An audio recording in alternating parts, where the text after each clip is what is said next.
உள்ள பேசிட்டு இருந்தாங்க. ஜி இந்த பாட்டு வந்து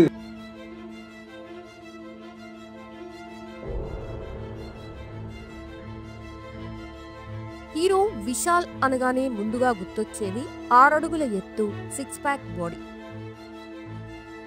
కండలు తిరిగిన శరీరంతో యాక్షన్ సీక్వెన్స్లలో అద్దరగొడతాడు. అలాంటి విశాల్ ఇప్పుడు ఒక్కసారిగా లేచి నిల్చోలేని పరిస్థితికి వచ్చేసాడు. ఒక్కసారి ఈ వీడియో చూడండి. அப்படின்னு சொல்லும் போது நான் டோர் ஓபன் பண்ணி பாறேன். పావు కేజీ బరువు కూడా లేని మైక్ చేత్తో ఎత్తి పట్టుకోలేకపోతున్నాడు అంటే మీరే అర్థం చేసుకోవచ్చు విశాల్ ఆరోగ్యం ఎంత క్రిటికల్ గా ఉందో. ఈ వీడియో చూసిన ఫ్యాన్స్ అందరూ ఒక్కసారిగా షాక్ కి గురయ్యారు. అసలు విశాల్ ఆరోగ్యానికి ఏమైంది? తను చేసిన ఆ ఒక్క తప్పే ఇలా మారిపోయాడా? ఆ వ్యాధి అంత ప్రమాదకరమా? అసలు విశాల్ బ్యాక్గ్రౌండ్ ఏంటి? సినిమాల్లోకి ఎలా వచ్చాడు? పీటల వరకే వచ్చి 3 పెళ్లిళ్లు ఎలా క్యాన్సిల్ అయ్యాయి? చివరికి పుట్టుమోగా చెవుడు ఉన్న నటి అభినయను పెళ్లి చేసుకోవడం వెనక కారణం ఏంటి? పక్కా తెలుగువాడైన విశాల్ తమిళ ఇండస్ట్రీకి ఎందుకు వెళ్ళిపోయాడు? ఆయనని పోలీసులు అరెస్ట్ చేయడానికి రీజన్ ఏంటనే ఇంట్రెస్టింగ్ విషయాల్ని ఇప్పుడు ఈ వీడియోలో తెలుసుకుందాం. 1977 ఆగస్టు 29న జీకే రెడ్డి, జానకీదేవి దంపతులకి జన్మించాడు విశాల్ రెడ్డి. విశాల్ నాన్న మొదట ఆర్మీలో పనిచేయగా ఆ తర్వాత సినీ నిర్మాణంలోకి అడుగుపెట్టాడు. దీంతో ఆ సమయంలోనే విశాల్ అతని అన్నయ్య బాలనటులుగా నటించారు. అలా పలు మూవీస్లో బాలనటులుగా చేశాడు. ఇక విశాల్కి ఒక చెల్లెలు ఐశ్వర్య, అన్నయ్య విక్రమ్ కృష్ణ ఉన్నారు. Vishal Don Bosco matriculation higher secondary స్కూల్లో 10th కంప్లీట్ చేశాడు.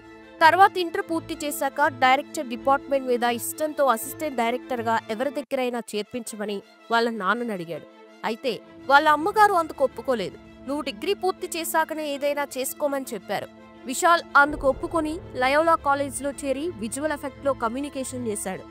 ఆ తర్వాత డిఎఫ్టెక్ చేయటానికి ముంబై వెళ్తానని చెప్పాడు. కానీ ఈసారి కూడా వాళ్ళ అమ్మగారు ఒప్పుకోలేదు. దీంతో వాళ్ళ నాన్న విక్రమ్ కృష్ణని హీరోగా చేసి విశాల్ని డైరెక్టర్గా చేయాలనే ఉద్దేశంతో ఉన్నారు. ఆ సమయంలో హీరో అర్జున్ డైరెక్ట్ చేస్తున్న మూవీకి ఆయన దగ్గర అసిస్టెంట్ డైరెక్టర్గా చేర్పించారు. తర్వాత విశాల్ తండ్రి కోరిక మేరకి అర్జున్ ఎజుమలై షూటింగ్లో ఒకరోజు వినీత్తో చేయించిన సీన్లు మళ్లీ విశాల్తో కూడా చేయించగా అందులో విశాల్ లుక్స్ చూసి యాక్టింగ్ నేర్చుకోమని సలహా ఇచ్చాడు. ఇక యాక్టింగ్ నేర్చుకున్న తర్వాత గాంధీ కృష్ణ అనే దర్శకుడు చెల్లమే మూవీకి విశాల్ని హీరోగా పెట్టుకున్నాడు. ఇక ఈ మూవీ విడుదలైన రోజు నుంచి పాజిటివ్ టాక్ తెచ్చుకుంది. ఆ తర్వాత డైరెక్టర్ లింగుస్వామితో ఒక మాస్ మూవీలో చేయగా ఆ మూవీతో మాస్ హీరోగా విశాల్కి మంచి పేరొచ్చింది. ఆ తర్వాత ఆ మూవీని 2006 మే నెలలో పందెంకోడి పేరుతో డబ్ చేసి విడుదల చేశారు. తెలుగులో కూడా తమిళం లాగే సూపర్ డూపర్ హిట్ టాక్ తెచ్చుకుంది. మొదటి సినిమాతోనే విశాల్ తెలుగులో మంచి మార్కెట్ సంపాదించాడు. ఈ సినిమా హిట్ అవడంతో తాను మొదటిసారి నటించిన చెల్లమే ప్రేమ చదరంగం పేరుతో డబ్ చేసి తెలుగులో విడుదల చేశారు. ఆ తర్వాత జీకే ఫిల్మ్ కార్పొరేషన్ అనే కొత్త బ్యానర్ పెట్టి అన్నా విక్రమ్ కృష్ణ నిర్మాతగా తరుణ్ గోపి దర్శకత్వంలో తిమిరి అనే ఒక సినిమా తీశారు. ఈ సినిమా బ్లాక్ బస్టర్ హిట్ అయింది. తెలుగులో పొగరు పేరుతో డబ్ చేసి రిలీజ్ చేశారు. ఇక్కడ కూడా సూపర్ హిట్ అయింది. 2 భాషలలో 35 కోట్ల రూపాయలు వసూలు చేసి విశాల్ స్టామినా పెంచింది. ఆ తర్వాత విశాల్ 2006లోనే మమతా మోహన్ దాస్ జంటగా శివపతిర్గరం అనే సినిమాలో నటించాడు. ఇది ఫ్లాప్ అవడంతో తెలుగులోకి డబ్ చేయలేదు. తర్వాత హరి దర్శకత్వంలో తామిర భరణి అనే సినిమాలో నటించాడు. ఇది తెలుగులో భరణి అనే పేరుతో విడుదలైంది. ఇది సూపర్ హిట్ అయింది. తర్వాత ప్రియమణితో మలై కొట్టై అనే సినిమాలో నటించాడు. ఇది 2007లో వచ్చి తమిళంలో ఫ్లాప్ అవగా అందులో తెలుగులో యావరేజ్ గా ఆడింది.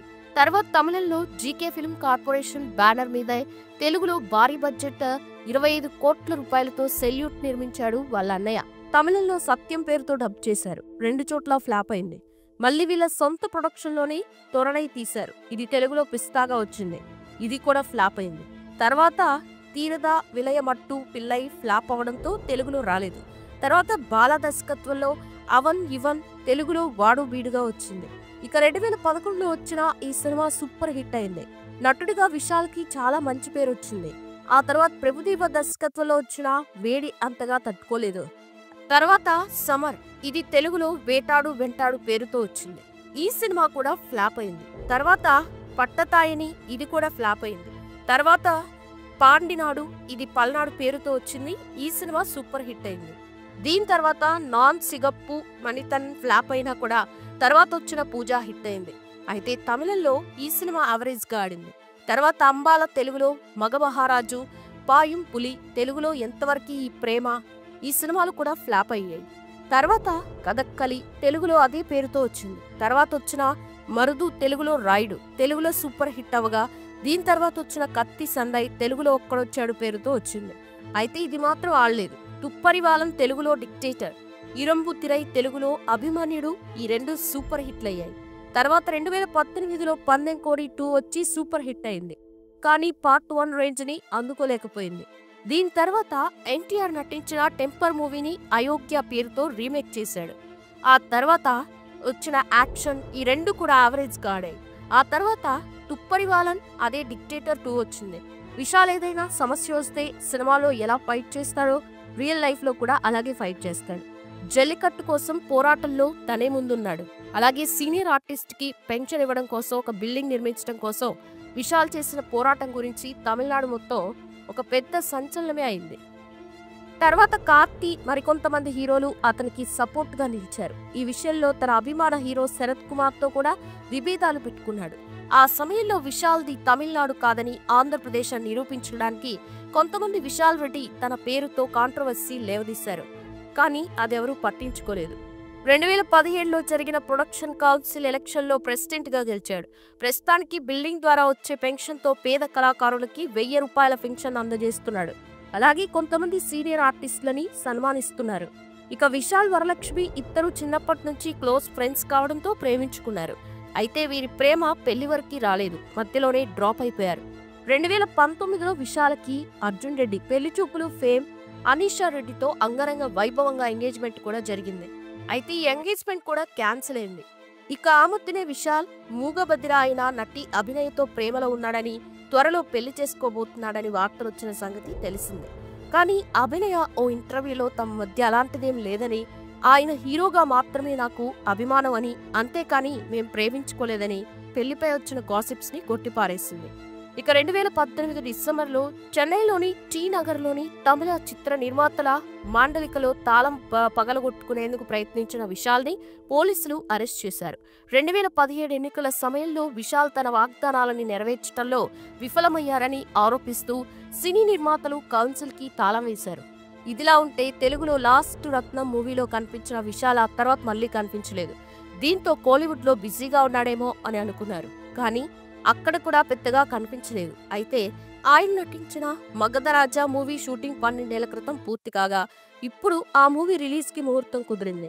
సంక్రాంతి సందర్భంగా ఈ మూవీ జనవరి 12న థియేటర్లో సందడి చేయనుంది. అయితే సినిమా ప్రమోషన్ సందర్భంగా మూవీ ప్రీ రిలీజ్ ఈవెంట్ ను మూవీ టీం నిర్వహించగా ఈవెంట్ కు విశాల్ కూడా వచ్చాడు. అయితే ఎప్పుడైతే విశాల్ వేదిక మీదకి వచ్చి మాట్లాడడం స్టార్ట్ చేశాడో ఆ సమయంలో ఆయన్ని చూసి ప్రతి ఒక్కరూ షాక్ అయ్యారు. చెప్పాలంటే గుర్తుపట్టలేనంతగా మారాడు. బాగా బక్కచిక్కిపోయి కనీసం మైక్ కూడా సరిగ్గా పట్టుకొని మాట్లాడలేని స్థితిలో కనిపించాడు. ఆయన చేతులు కూడా బాగా వణుకుతూ నిలబడ్డానికి కూడా చాలా ఇబ్బందిగా కనిపించడంతో ఆయనకి సంబంధించిన వీడియో నెట్టింట బాగా వైరల్ అయింది. ఇక ఆ వీడియో చూసి అటు కోలీవుడ్ ఫ్యాన్స్ తో పాటు ఇటు టాలీవుడ్ ఫ్యాన్స్ కూడా షాక్ అవుతున్నారు. మొన్నటి వరకు బానే ఉన్న విశాల్కి ఇప్పుడు ఏమైందని కంగారు పడుతున్నారు. దీంతో విశాల్ గత కొన్ని రోజుల నుండి తీవ్ర చలి జ్వరం, జలుబుతో బాధపడుతున్నాడని అంటున్నారు. కానీ ఆయనని మరో సమస్య వేధిస్తుందని తెలిసింది. అదేంటంటే ఇరుంబుతిరై మూవీ సమయంలో విశాల్ గాయపడడంతో అతని కన్ను మెదడుని కలిపే నరాలు దెబ్బతిన్నాయని గతంలోనే టాక్ వచ్చింది. ఇక అప్పటి నుండే విశాల్ ఇలా అయ్యాడని తెలిసింది. ఏదేమైనా ఒకప్పటి విశాల్కి ఇప్పుడున్న విశాల్కి తేడా చూసి ఆయన ఫ్యాన్స్ తో పాటు సామాన్య ప్రజలు, ప్రేక్షకులు కూడా తట్టుకోలేకపోతున్నారు. మరి విశాల్ గురించి మీరేమనుకుంటున్నారు? ఆయన చేస్తున్న సినిమాలో మీ ఫేవరెట్ సినిమా ఏది? కామెంట్ చేయండి. వీడియో నచ్చితే లైక్ చేయండి, షేర్ చేయండి, ఛానల్ని సబ్స్క్రైబ్ చేసుకోండి. Thanks for watching.